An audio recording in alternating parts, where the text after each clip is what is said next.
ধামে, অর্থাৎ পাকুড়িয়া সালসার ধাম। এটা হচ্ছে বোম্বে রোডের ঠিক বোম্বে রোডের ওপরে এবং সলপের ব্রিজের ঠিক আগে। আপনি যদি ডানলপ থেকে বাগনানের দিকে যান তাহলে ব্রিজের আগে এখানে আমরা এসেছি। দেখুন এখানে আমি কীভাবে এসেছি কখন আসতে হবে সমস্ত কিছু আমি আমার ডিসক্রিপশন বক্সে দিয়ে দেবো, আপনারা দেখে নেবেন। আপনারা সবাই মিলে ঘুরে যাবেন এখানে। ভিডিওটা লাস্ট পর্যন্ত দেখবেন। ভিডিওটা পছন্দ হলে আপনারা লাইক, কমেন্ট এবং শেয়ার করবেন অবশ্যই, এবং নতুন দর্শক হলে বেল আইকন দিয়ে দেবেন। প্রথম থেকে কীভাবে আসলাম দেখা।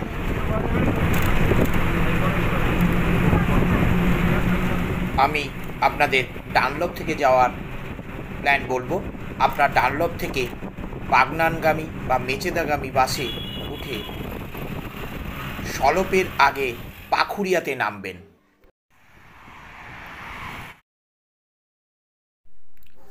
আপনি পাকুড়িয়ার ঠিক আগের দিকে অর্থাৎ শ্যাম মেটালে কারখানার সামনে আপনাকে নামতে হবে। সলপ ব্রিজের ঠিক আগে, ঠিক তার অপোজিটে পাকুড়িয়া সালাসার ধাম। বোম্বে রোড পার করে আপনি আস্তে আস্তে ওই সামনের দিক দিয়ে নেমে যান।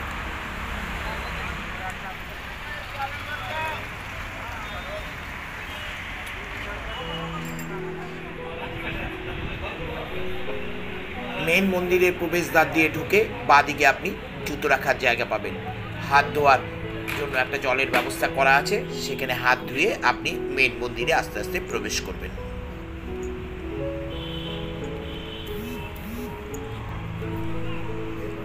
মন্দিরের প্রবেশদ্বার থেকে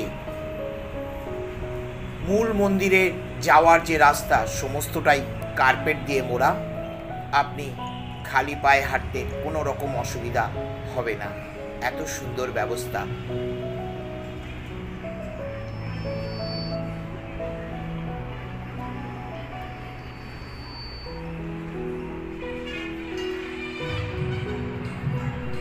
মন্দির খোলার সময় সকাল 6টা থেকে রাত্রি 8টা অবধি খোলা থাকে মন্দির।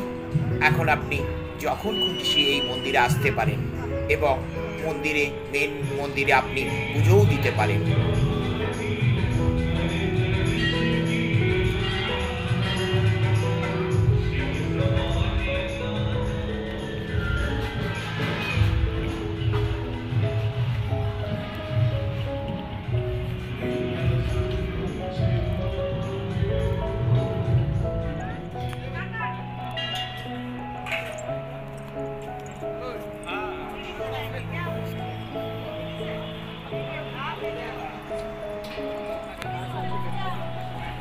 এই মূল মন্দিরের সিঁড়ি দিয়ে আপনি আস্তে আস্তে উপরে উঠে যাবেন।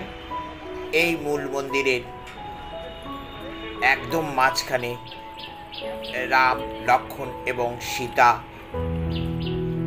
মূর্তি স্থাপন করা আছে এবং পাশে হনুমানজির মূর্তি স্থাপন করা আছে।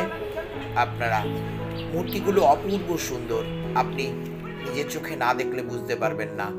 আমরা মন্দিরের ভেতরে ফটো তোলা বারণ, এই জন্য একদম মূল মন্দিরে কোনো দেবদেবীর ছবি তুলতে পারিনি, সেই জন্য বাইরে থেকেই আপনাদের বলছি। এই মন্দিরের কারুকার্য একদম সাউথ ইন্ডিয়ানস টাইপে, অর্থাৎ দক্ষিণ ভারতীয় আদলে তৈরি করা।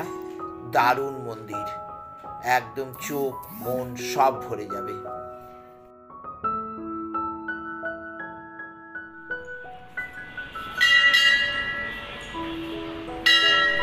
মন্দিরের সিঁড়ি দিয়ে ওঠার ঠিক বাঁদিকেই আপনি প্রসাদ বা পুজোর প্রসাধনী নিতে পারেন এবং সেইখান থেকে আপনি নিয়ে গিয়ে মূল মন্দিরে পুজো দিয়ে আবার প্রসাদ গ্রহণ করতে পারেন। মন্দিরের প্রত্যেকটি স্তম্ভে এবং সারা মন্দিরে বিভিন্ন রাম, সীতা, হনুমান সমস্ত দেবদেবীর মূর্তি কারুকার্যে ভরা, দেখলে আপনার মন ভরে যাবে। মূল মন্দির দর্শন করার পরে আপনি ঠিক মন্দিরের সিঁড়ি থেকে নেমে বাঁ দিকে চলে যাবেন। মূল মন্দিরের নিচে কীর্তন হয়, বিভিন্ন সময়ে বিভিন্ন ভজন সঙ্গীত এসব হয়, আপনি ইচ্ছা করলে তা শুনতে পারেন।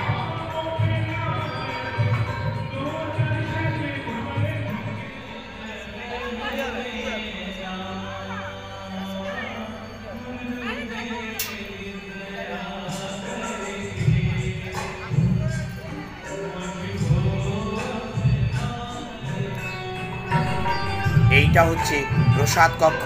আপনি পুজো দিলে এইখান থেকে প্রসাদের জিনিস নিতে পারেন।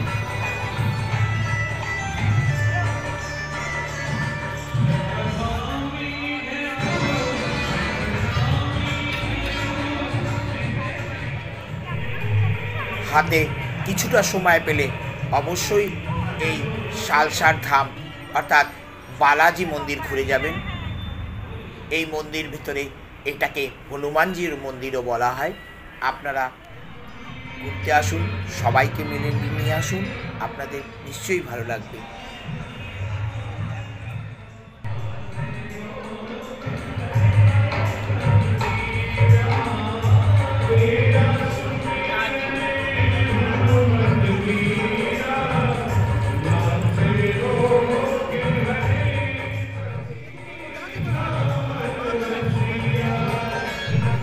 এই মন্দির দেখার পরে আপনাদের যদি কিছু রিফ্রেশমেন্ট করতে হয় তাহলে আপনারা এই জায়গায় করতে পারেন। এখানে বিভিন্ন খাবার পাওয়া যায়, আপনারা সামান্য নিয়ে সামান্য একটু ব্যবস্থা করে আপনারা এখান থেকে টিফিন করে নিতে পারেন।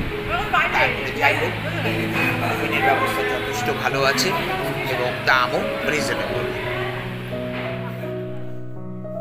আজকের মতো এই ছোট্ট ভিডিও এখানেই শেষ করছি। ভালো লাগলে লাইক, কমেন্ট এবং শেয়ার করবেন এবং আমি বলবো আমার পরবর্তী ভিডিও আপনারা দেখুন, ভালো লাগবে। আবার একটা ছোট্ট ভিডিও নিয়ে আপনাদের কাছে পুনরায় হাজির হব। নমস্কার।